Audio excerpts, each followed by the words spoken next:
Hello বন্ধুরা, সবাই কেমন আছো? আশা করি সবাই ভালো আছো। তো এটা আমাদের যে বেড়ানোর এটা সেকেন্ড পার্ট। আমরা গিয়েছিলাম মুকুটমণিপুর, জয়রামবাটি, কামারপুকুর এইগুলো।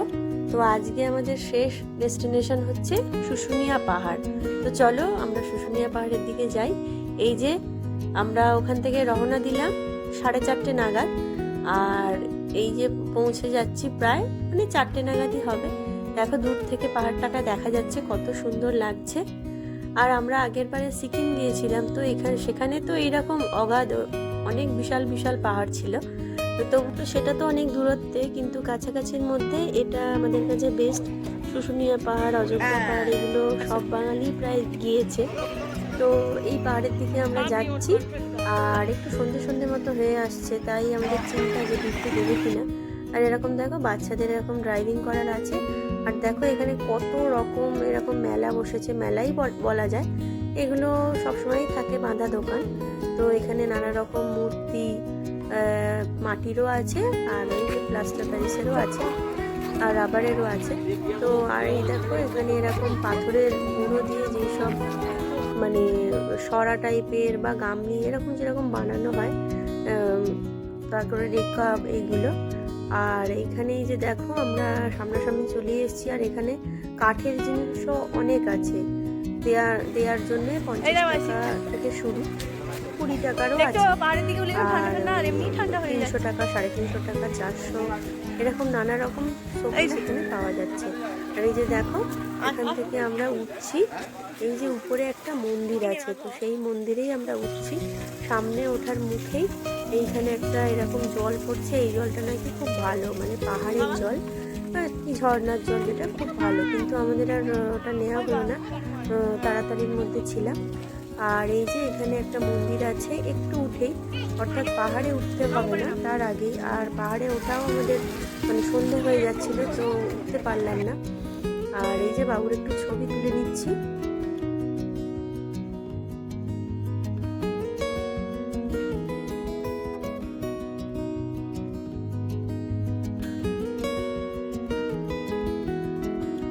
তো এখানে পাহাড় থেকে নামতেই এখানে এরকম অনেক এরকম পাথরের জিনিস পাওয়া যাচ্ছিল, তো আমরা একটা রেকাবের মতো নিয়েছিলাম। আর এই যে দেখো আর কিছু ওই গিফট নিয়েছি মানে দেওয়ার জন্য। তো এই দেখো এখানে বাবু খুব বায়না করছিল এখানে ড্রাইভ করবে, তো দাদু ওকে চাপিয়েছে, আর এই যে কার ড্রাইভিং করছে। আর এটা না ওই ওনারা এখানে এরকম চড়াচ্ছেন। তো ওই যে পাহাড়ের ওইখানটাও হচ্ছিল, তো ওখানেও এগুলো খুবই, ওখানে বলছিল ওই 60 টাকা 50 টাকার মধ্যে, আর এখানেও এই একই রেট। আর হচ্ছে এই যে এখানে সবাই মিলে আমরা চড়ছিলাম, মানু ওর বন্ধুরাও ছিল যারা আমাদের সাথে গিয়েছিল আর কি, তাদের ছেলেমেয়েরাও চড়ছিল। তো এখানে রিমোটটা থাকে হচ্ছে ওই যেনারা চালাচ্ছেন তাদের হাতে, তো ওখানে স্পিডটাও তাদের হাতেই কন্ট্রোল করা থাকে, আর ওদের শুধু ডান দিকে বাম দিকে ঘোরাতে হয়, তাহলে সেই ডিরেকশনেই যাওয়া যায়, এরকমই নিয়ম। তো বাবু প্রথমটা একটু ভয় পাচ্ছিল, তারপরে ইজি হয়ে গেছিল জিনিসটা। সিকিমেই এইগুলো যখন আমরা বুদ্ধ টেম্পলে গিয়েছিলাম ছিল, তো সেখানে এগুলো মানে 400 থেকে 450 টাকা বলছিল। আর এখানে তো মানে ওর ধারে কাছেও যাচ্ছে না, খুবই কম প্রাইস আর কি, মানে আর ওখানে প্রচুর দাম বলছিল, কেন কে জানে। তো বাবু এখানে চড়ছে, আর আমাদের সাথে যারা গিয়েছিল তাদেরও ছেলেমেয়েরা এখানে চড়ছে একসাথেই সবাই মিলে।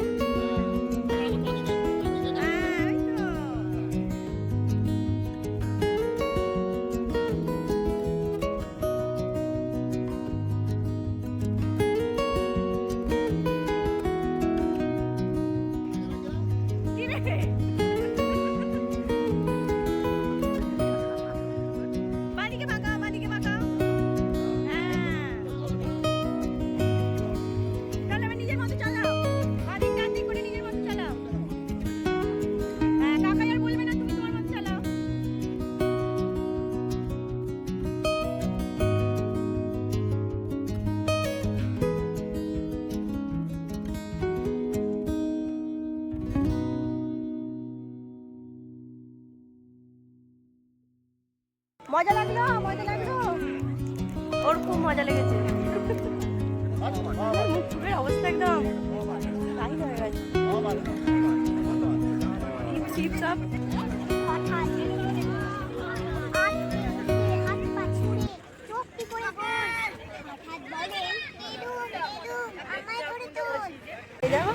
বিষ্ণুপুরের আঁকাগুলো দেয়ালে দেয়ালে সব এঁকেছি। আটজোড়া রাধাকৃষ্ণকে নিয়ে রাস উৎসব হতো, এখন সরকার হাতে নেওয়ার পর থেকে রাস উৎসব বন্ধ করে দিয়েছে, যে কোনো উৎসব বন্ধ করে দিয়েছে। এটা আপনি যেদিকেই ঢুকবেন সেদিকেই দরজা, যেদিকেই ঢুকবেন সেদিকেই মোট এই ফন্ডে দেখুন 10টা করে আছে, এরকম চারদিকে 4টা 40টা হচ্ছে, তারপরে 35টা, তারপর 30টা, তারপরে 25টা, তারপর 20টা, এরকম করে মোট ভিতরে যখন ঢুকবেন তখন 108টা গেট। এই 108 জোড়া রাধাকৃষ্ণকে নিয়ে তখন ওই এখনকার যখন রাজা ছিল তখন রাস উৎসব যখন রাজা দুর্বল হয়ে গেল, ক্ষতি হয়ে গেল অনেক, তখন রাজা দেখলো যে মন্দিরগুলো নষ্ট হয় কেন, তখন কেন্দ্র সরকারের হাতে তুলে দিল। এইগুলো হচ্ছে টিকিটের মন্দির। এইটা দেখবেন আপনি এই 3টে মন্দির, মানে একটা আরো দুটো আছে, ওই 3টে মন্দির হচ্ছে তোমার হেরিটেজ। এগুলো আপনার ওই টিভিতে মাঝে মধ্যে দেখায়। এটা হেরিটেজ? হ্যাঁ, এটা হেরিটেজ। কিন্তু ঢুকতে দেয়নি, তাই তো? হ্যাঁ, ঢুকতে দেয় বলতে 5টার আগে পর্যন্ত। ও আচ্ছা, তাহলে ওদের একটা টাইম দিয়ে দিয়েছেন, সকাল 6টা থেকে বিকেল 5টা পর্যন্ত। পটচিত্র রাদলে আঁকা সব। হ্যাঁ, বাহ, খুব সুন্দর, ভালো করেছে। এর গায়ে প্রচুর টেরাকোটার কাজ আছে। ওই যে রাসমঞ্চটা দেখলেন, এই একটা, আরেকটা আছে জোড় বাংলা। হ্যাঁ, ওটাও দেখাবো। আচ্ছা, এটা ঢোকা যাবে না, তাই তো? ঢোকা যাবে না, বন্ধ, বাইরে থেকে দেখতে পাবেন। এটা বন্ধ হয়ে গেছে, সব পোড়া মাটির না? হ্যাঁ, বাহ। আর টেরাকোটার কাজ আছে এখানে, টেরাকোটারই সব বিখ্যাত। ওই যে সব, হ্যাঁ, অনেক কিছু দেখা যায়। অন্ধকার রোড, আর একটু লাইট দিলে ভালো হতো। জায়গায় নিয়ে এসে আমাদের না করে এইটা এইগুলো করলে সব থেকে ভালো।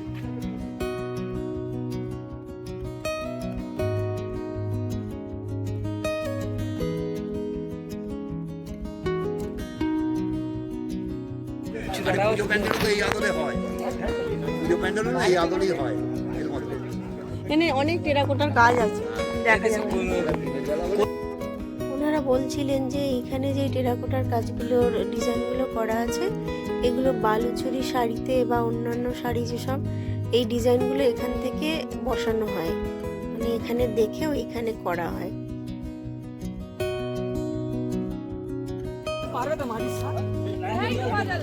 মাটির শাক তো ভালো। আমি নিলাম, কত করে বলছে মাটির শাক বাবা?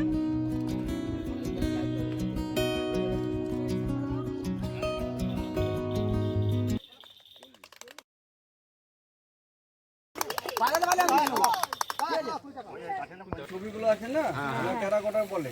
ওই টেরাকোটার কাজ হচ্ছে রামায়ণ মহাভারতের কাহিনী দেওয়া আছে।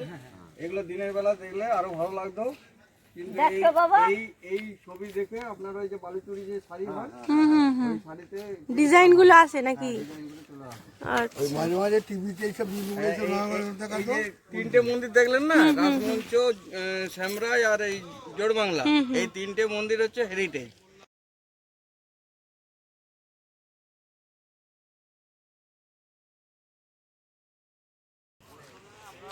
এগুলো সব হেরিটেজ মন্দির।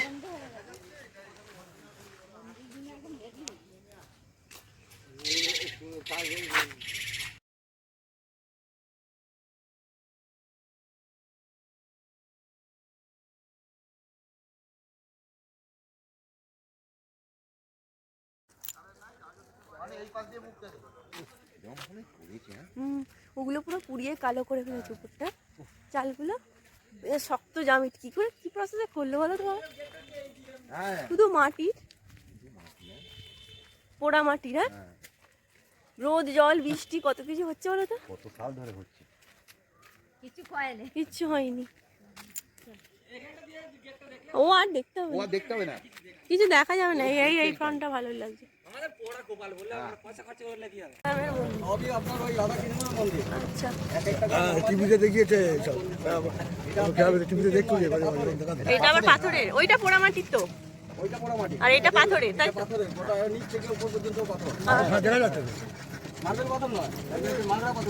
মাগড়া পাথর, ছামা পাথর।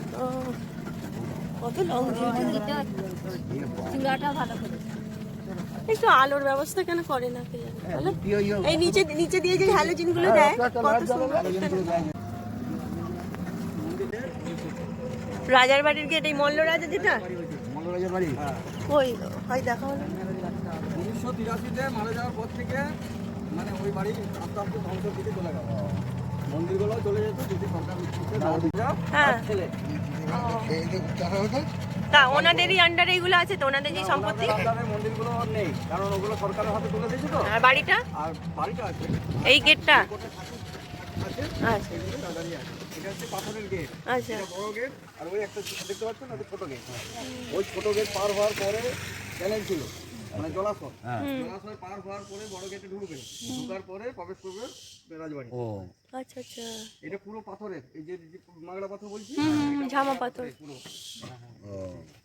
ও মন্দিরে পুজো দিয়ে তবে ঢুকতে হয়। হ্যাঁ মানে এখন আমরা বুঝতে পারছি এই যে সব ডিজাইন করা আছে না, এই যে এই পাথরের, হ্যাঁ এই পাথর, এটা এই পাথরটা মাটির নিচেই জন্মায়, আচ্ছা নিজের থেকে জন্মায় এই পাথরগুলো। এগুলো আপনার ওই উড়িষ্যার দিকে বেশি হয়। আর এই যে জামিট করে যেগুলো তো প্লাস্টার নয়, কি দিয়ে তাহলে? চুনসুরকি, চুনসুরকি। আচ্ছা চুনসুরকি এত চিট, হ্যাঁ হ্যাঁ মানে আজ থেকে ধরুন 600-700 বছরের পুরনো, হ্যাঁ সেগুলো এখনো ঠিকই আছে। আমাদের বাড়ি আজকে করছে, বুঝতে যাচ্ছি। 20 বছর পরে দেখবেন যে তখন গাছ চুনসুকির কাজ ছিল, এখন একটা চুনসুকিতে নেই। 17 মাটির বাড়ি আর এইদিকে বসিয়ে দেবেন। না সেন্ট্রাল নিয়ে নিতে পারতো কিছু করে। হ্যাঁ বাড়িটা কেন দেবে? বাবা তবু কিছুটা কাজ দেখা যাচ্ছে টেরাকোটার।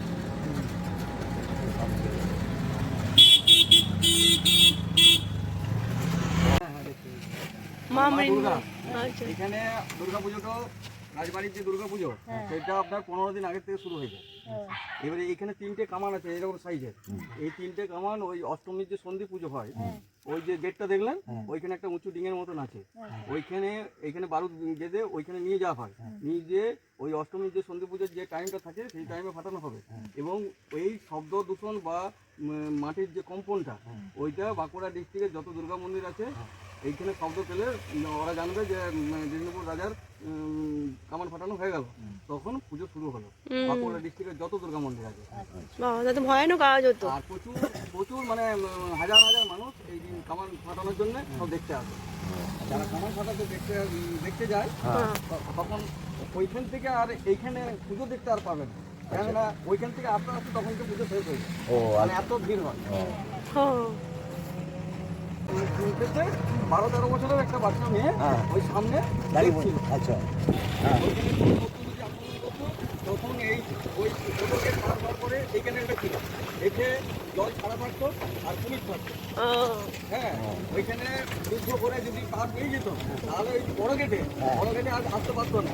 তারপরেও যদি কোনো কারণে যদি এসে পড়ে তখন ওই কুমগড় আছে, কুমগড় মানে ওখানে একটা কুমগড়ে মানে চারদিকে ঘেরা কুমগড়, হ্যাঁ সেইখানে ঘেরা থাকে আর তাদের মধ্যে ফুটো করা আছে। ফুটো মানে একটা কুয়োর মতো করা আছে, তার নিচে স্তরে ওই বল্লভ রাখা থাকতো। হ্যাঁ, ওইখান থেকে ফেলে দিত, ওইখানে গাঁথা দিয়ে মারা যেত। রাজারা তখন এই শাস্তিটা দিত, গুম করে দিলাম, মানে ও যদি তরোয়ালের গাঁথা নাও যায় তাও মরে যাবে, ওইখানে কোনো আলো বাতাস পাবে না।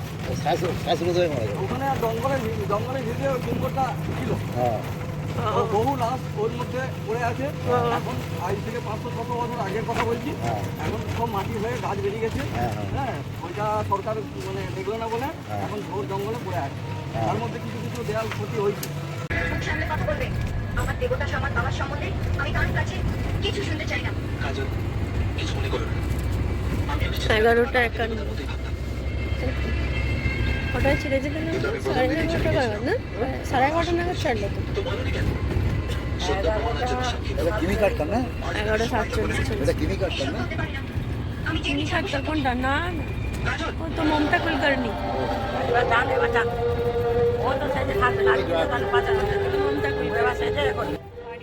তো বন্ধুরা, আমাদের বাঁকুড়া ট্রিপ এই পর্যন্তই শেষ। তো ভিডিওটা যদি ভালো লাগে অবশ্যই একটা সাবস্ক্রাইব করে পাশে থাকবে, আর লাইক শেয়ার কমেন্ট করতে ভুলো না। Thank you.